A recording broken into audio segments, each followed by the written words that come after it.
ഗോപാലകൃഷ്ണന്റെ പരാമർശവുമായി ബന്ധപ്പെട്ട അപകടകരമായ ഒരു പ്രവണത കൂടി അതിലുണ്ട്. അത് ഇന്ന് അദ്ദേഹം അതിൽ കൂടുതൽ വ്യക്തത വരുത്തുമ്പോഴാണ് പ്രകടമാകുന്നത്. ഗുരുവായൂർ പോലൊരു സ്ഥലത്തെ മുൻനിർത്തി നടക്കുന്ന ഒരു വർഗീയ വിദ്വേഷ പരാമർശം കൂടിയാണ്. ഗുരുവായൂർ ക്ഷേത്രത്തിന് എന്തോ സംഭവിച്ചു എന്ന മട്ടിലാണ് ഗോപാലകൃഷ്ണൻ പറഞ്ഞത്. തുടർച്ചയായി മുസ്ലിം കാൻഡിഡേറ്റ്സ് അവിടെ നിന്ന് ജയിച്ചതുകൊണ്ട് ഗുരുവായൂർ ക്ഷേത്രത്തിന്റെ പ്രവർത്തനത്തെ പോലും ഏതാണ്ട് സംഭവിച്ചു എന്ന മട്ടിലാണ്. എത്ര വർഗീയമായ ഒരു പരാമർശമാണ്.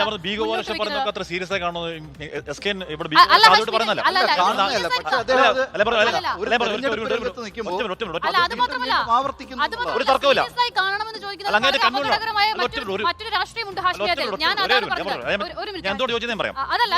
കമ്മ്യൂണലായി അഡ്വക്കേറ്റ് ബി ഗോപാലകൃഷ്ണൻ പറഞ്ഞ ആദ്യമായിട്ടല്ലെന്നേ. കഴിഞ്ഞ ലോക്സഭാ തെരഞ്ഞെടുപ്പിൽ അവിടെ ഇലക്ഷൻ വർക്ക് നടത്തുന്നതിനിടയിൽ ബി ഗോപാലകൃഷ്ണൻ പോയി ഒരു പ്രചരണ വീഡിയോ പ്രചരിക്കുന്നു. അന്നൊരു പള്ളിയിലച്ചനോട് പോയി പറയാണ് അവിടെ എന്താണ് ഈ തൃശ്ശൂർ റൗണ്ടിലുള്ള നേരത്തെ നമ്മൾ ഇവിടെ മൊത്തം എല്ലാവരുടെയും കടയിൽ ഇപ്പോൾ അവരുടെ കട മാത്രമേ ഉള്ളൂ എന്ന് പറഞ്ഞാൽ മുസ്ലിങ്ങളെ ഉദ്ദേശിക്കുന്നത്. അപ്പോൾ ആ പാവം പള്ളിയിലച്ചിങ്ങനെ വായ്പ നിൽപ്പുണ്ട് അവിടെ. ശുദ്ധമായ വസ്തുതാവിരുദ്ധം എന്താണ് സംവിധായകൻ കമലിനെ കമാലുദ്ദീൻ എന്ന് വിളിക്കുന്നത്. ഇപ്പോഴാണ് നേരത്തെ ഇപ്പൊ ഗാന്ധിവധം നെഹ്റു ചേർത്ത് എഴുതിയ ഒരു ലേഖനമടക്കം വിവാദമായ ഒരുപാട് ഇപ്പം വാതുറന്നാൽ വർഗീയത മാത്രമേ. എൻ്റെ അത്ഭുതം എസ്കേൻ ഈ ബി ഗോപാലകൃഷ്ണൻ നമ്മുടെ അടുത്ത സുഹൃത്താണ്. എന്നാൽ നേർക്കുനേർ ബന്ധം ഇപ്പൊ തൃക്കാക്കര തെരഞ്ഞെടുപ്പിന്റെ സമയത്ത് ഒരു കാര്യം പറഞ്ഞോട്ടെ. ആ സമയത്ത് നമ്മുടെ ചർച്ചയ്ക്കകത്തിരുന്ന് അതിഭീകരമായി അടിച്ചിറങ്ങിപ്പോയി. തൃക്കാക്കര അദ്ദേഹം ഉണ്ട്. രാത്രി ആയപ്പോഴത്തേക്ക് വിളിക്കുന്നു, ഹാഷ്മി ഒരു കുടുംബം നല്ല ഗംഭീര മട്ടൻ ബിരിയാണി വന്നിട്ടുണ്ട്, വന്നാൽ കഴിച്ചിട്ട് പോകാം. അപ്പൊ അങ്ങനെയൊക്കെ സ്നേഹം കാണിക്കുന്ന മനുഷ്യനാണ്. പക്ഷെ ഇത് വാ തുറന്നാൽ പക്ഷേ ഇതേ പറയൂ, വർഗീയത പറയുള്ളൂ.